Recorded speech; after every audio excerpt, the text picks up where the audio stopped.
Hey, what's up, artists? My name is Two, just like number two. I am a concept artist slash matte painter. I have been working in the game industry for the last 12 years on titles such as Borderlands, Titanfall 1, and Titanfall 2. You're gonna make it out of this, BT. Hang in there. Copy that, pilot. This is my first video. It's gonna be over giant epic creatures. Let me do it again. Giant epic creatures. Before we get into there, I'm gonna introduce you a little bit about myself. I have been drawing ever since I was a little kid, like really small. When I was in elementary school, junior high, high school, it doesn't matter. Instead of listening to lectures, I get bored. I get so bored. I will be doodling in there. It's fun. It's much more fun to do that instead of listening to whatever it is. Maybe it's a bad idea for now. Anyhow, I never thought that I could do art and make a living out of it until I found out that you actually can. There's a lot of jobs out there that you can do, that you can be an artist and make a living out of it. There, first of all, there's games, video games. You can be a concept designer, character design, environmental design, or you can be a 3D artist. You can do 3D work. You can do effects work. You can do animation work for games, not just for games by itself. And the same thing for movies, films out there. And then there's marketing, graphic designs, motion graphics. There is, of course, you can do the traditional kind of style of painting and then sell it out. Hopefully, maybe you die. That's whenever you really work for something, or whenever you actually make money. So it's maybe not the right way to do it. In this channel, I will teach you guys everything I learned in the past 12 years. I will not hold anything back. Teach you guys from simple Photoshop techniques, Photoshop painting scenery, to concept design, characters, environments, illustrations, matte painting, you name it. Anyhow, let's get started.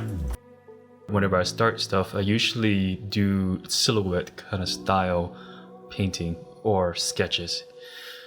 Usually just start the overall shape first. That's what I'm doing right now. That's with the creature's body right now, getting the overall shape in there.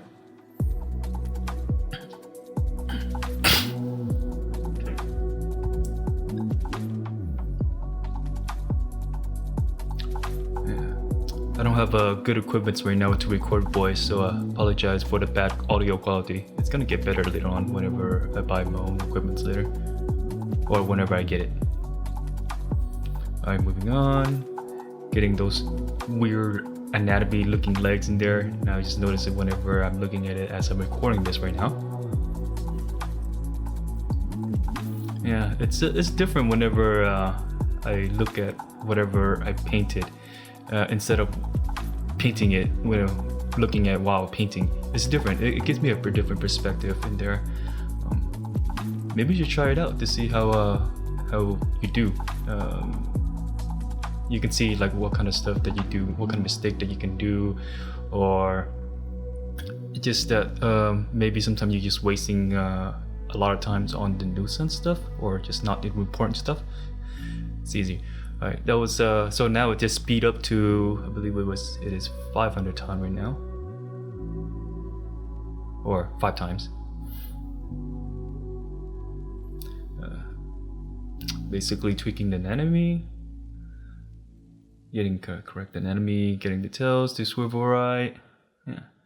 Right now it feels like the body's a little long. I don't want to be that long. I want it to be elegant and tall. So I'm gonna end up squishing it a little bit.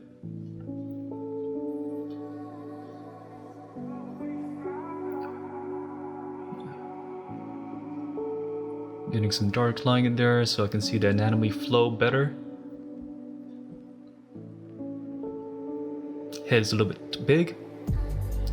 Yay to scale in Photoshop.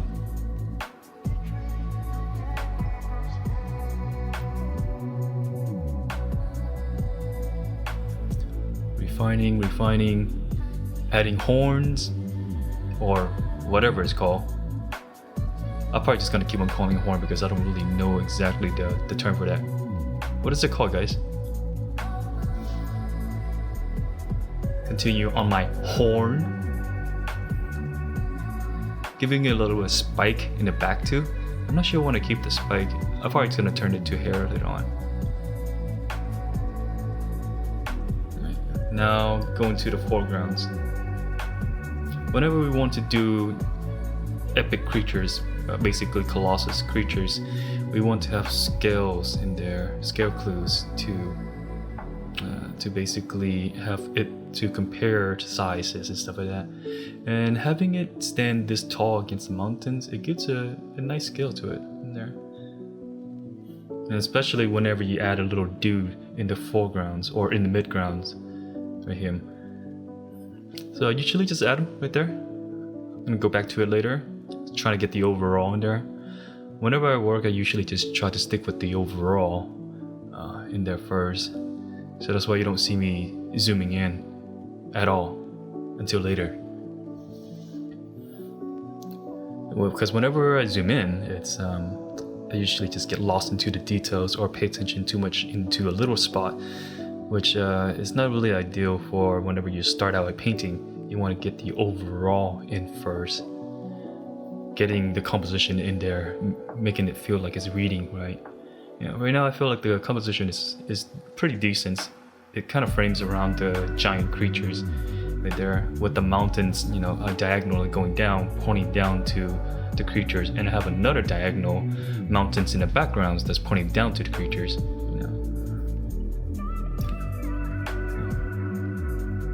I usually like to add soft, such as smoke and clouds into the scene. It just makes it feels has a nice contrast between the hard edges and the soft edges in there. That's one of the reasons. Yeah, I just love clouds. You see me do a lot of clouds.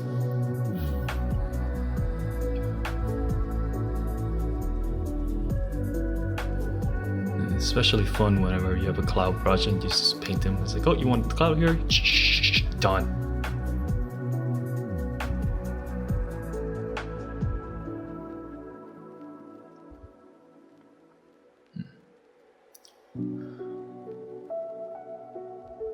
Whenever I do clouds, picking colors, it's usually the sky color dictates what the colors of the clouds are. Because clouds, they don't really have any colors into there. They're just basically white. So I just take the sky color and then desaturate like maybe 50% of the sky colors, and then that will be my sky lit area of the clouds in there. And then later on, I put in the white highlights on top of it wherever it is facing the sun, and it's gonna get the white highlight in there, getting the form out.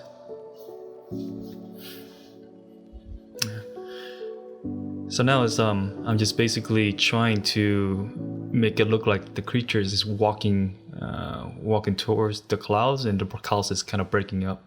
And I'm sure I'm successfully doing that right now. Getting the highlights into the creatures. Whatever surface is facing the sun is basically on the left side right now, where you see all the gradations on the left side. Whatever is facing the sun is going to get hit by the sun, lit by the sun. And a little bit more details, a little bit more values into the creature.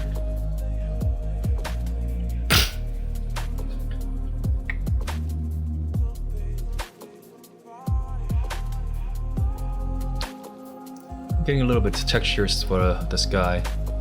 Yeah, I'm not really sure what I'm doing right now. I was just thinking to do some kind of not earthy sky, basically. Maybe it's floating rock formation and stuff like that in there. And then I scratched the idea. And now I just want to create a binary star system, which is basically two stars that is circling around each other. In this case, it's basically one is a white star, that's basically the sun, and the other one is a red giant, which is right here. Trying to mess around with compositions to see which one feels right, how big it is and stuff like that in there. Usually, whenever the sun is sitting behind the atmosphere, which is this planet right here has atmosphere kind of like Earth, I would imagine, stuff like that there. It usually is not this saturated because whenever you look things through atmosphere, it's light things up and desaturate quite a bit there, depending on the atmosphere color. So doing this red right here is it's stylized. It's not really true to natural colors, but I like the effects that it gives it. It gives a really nice bold highlights for the creatures in there. So I decided to keep the red, trying to make it. Yeah, it's alright. It's a little bit stylized to get the visual going on in there.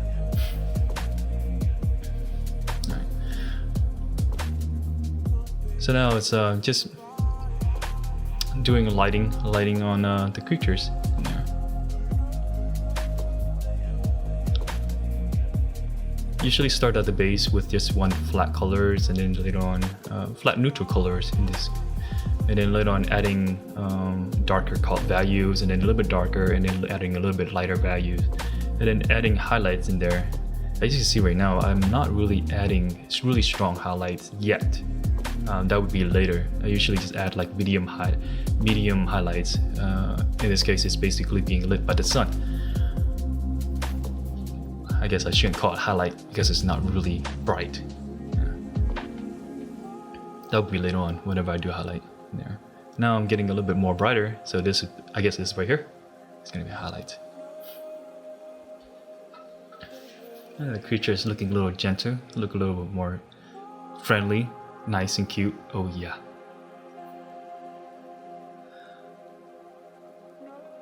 Drawing a little bit of scale, details into the neck, so I can look like it's twisting and turning.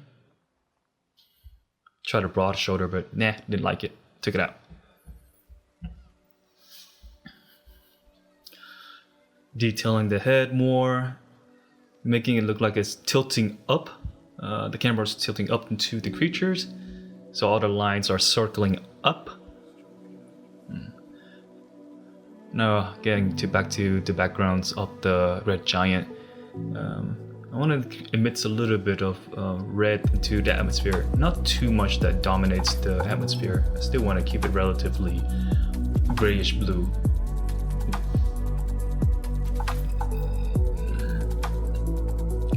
Me.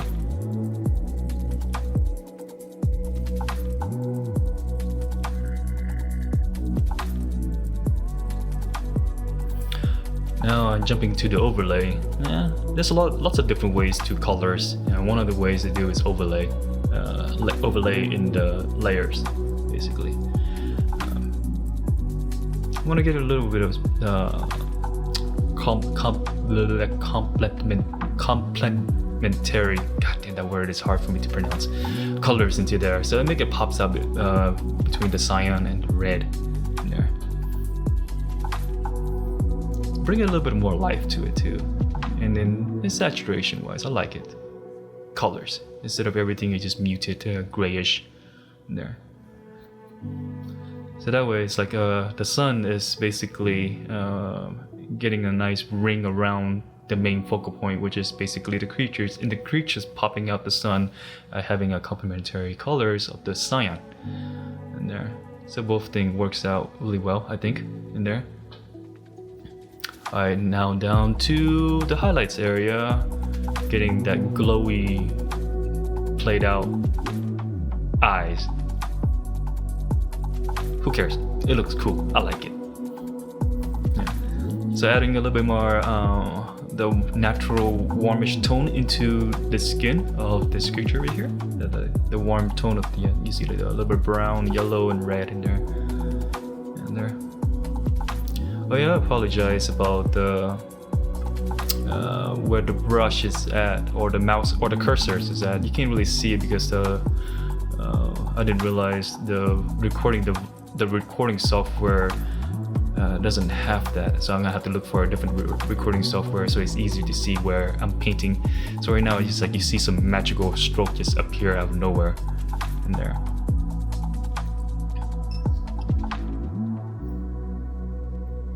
Now back to the sun, or red giant. Oh yeah, wow, okay. Adding spots, like the hot spots of kind of like how our sun has it. If you look at some of the NASA reference of the sun darkening by like maybe 20,000 times darker, you see like sunspots and stuff like that in there. So just trying to create some sunspot too there. You can see when I jump around quite a bit. I jump to the background, to the foreground, to the midgrounds. It's I just trying to see the overall, do the overall, and I guess that's just the way that I like to do things. Yeah, just blur it out. I want to cause too much attention to it, and then it also causes whenever I blur out background stuff, it just pops the midgrounds or whatever's in front of it much nicer. So I just blur it out in there. Alright, now jumping to the foreground in there, adding details or adding textures, I would say, in there. So it makes it feels like it's rocks or mountains and stuff like that in there. And also it gives a dimension to whenever I add different tones and values into there. Right now it's looked like it's, instead of just a flat surface, it has depth into their forms in there.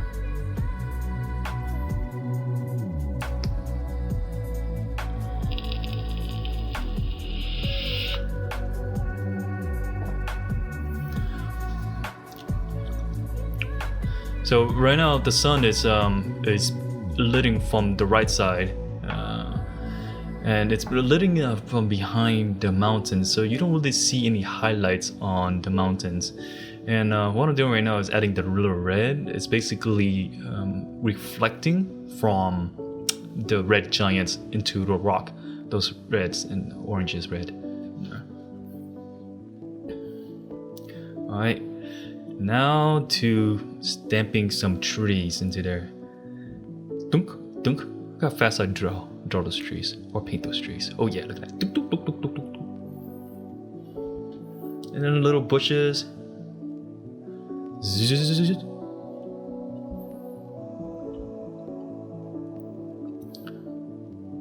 More bushes and all that stuff in there. Different tones for the bush.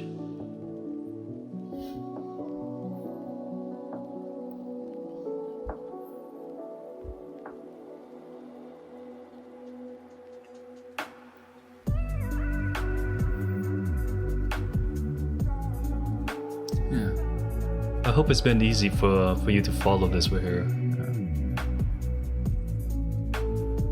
Let me know if I'm going too fast or too slow. I guess it depends on your level of art, I guess. If you're new and stuff like that, this probably be too fast, and you probably don't understand what the hell I'm saying over here. Versus to if you're saying you've been doing this for a while and you're looking at this over here, it might be too slow for you. Because all the knowledge that you gain over the years and years of training that you did.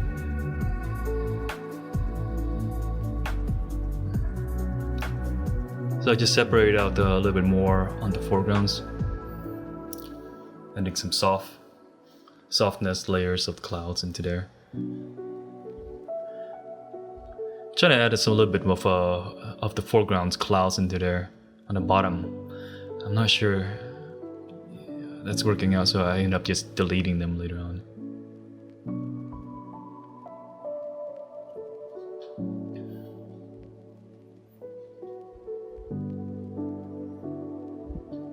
Yeah, it's not working out. I'm just messing around, I keep on messing around with it, trying to put it lower and lower and lower. But it causes too much attention to the bottom, which I kind of don't want it to be there.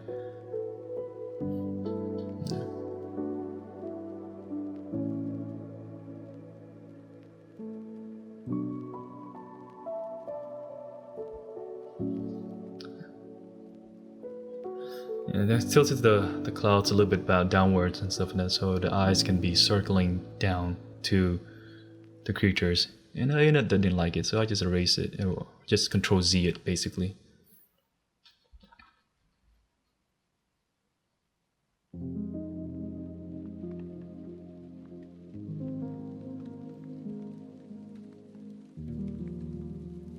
Whenever I have lots of layer, it starts to get confusing and it slows me down, so I usually just merge them together so it doesn't slow me down.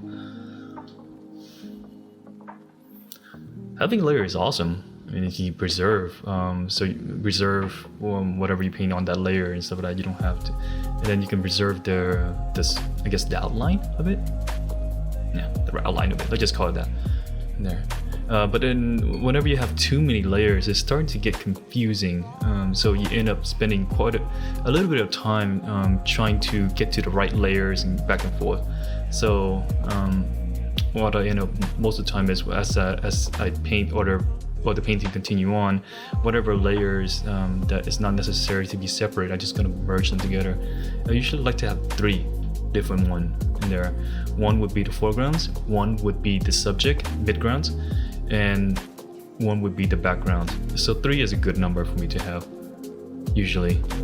Either layers or folders in there. Alright, now so jump into the little dude in there. So just refining it so it actually looked like a little dude instead of just some little... I was gonna say Pete, never mind, I'm not gonna say it. Alright, just refining it out, having a little hat in there.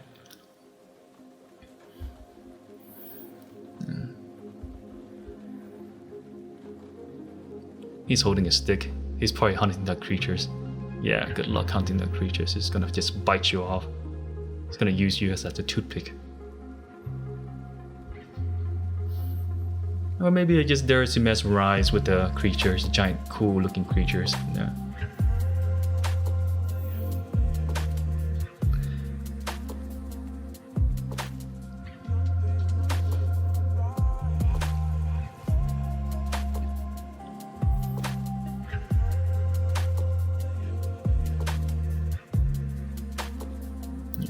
And the last touch.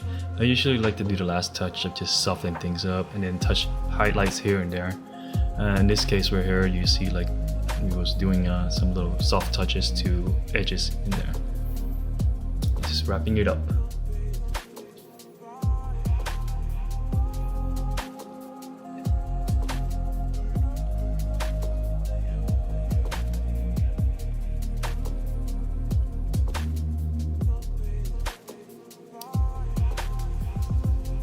Push the foregrounds a little bit more forward by adding a little bit darker in there. Oh, another thing is that I try to avoid using 100% black. It just makes it too contrasty or just not natural for lighting wise. And now I'm just using color balance to adjust the highlights or the sunlit area to be a little bit more warm. It's gonna pop out. Alright, that will be it right here. I think the sketch right here took me about 2 hours to do. I hope you guys enjoy it. I hope you guys learned something from there. Well, you guys wanted to see any other things, comment down below, and whenever I get a chance, I will do them, or enough requests, I will do them too. Until then, see you guys next time.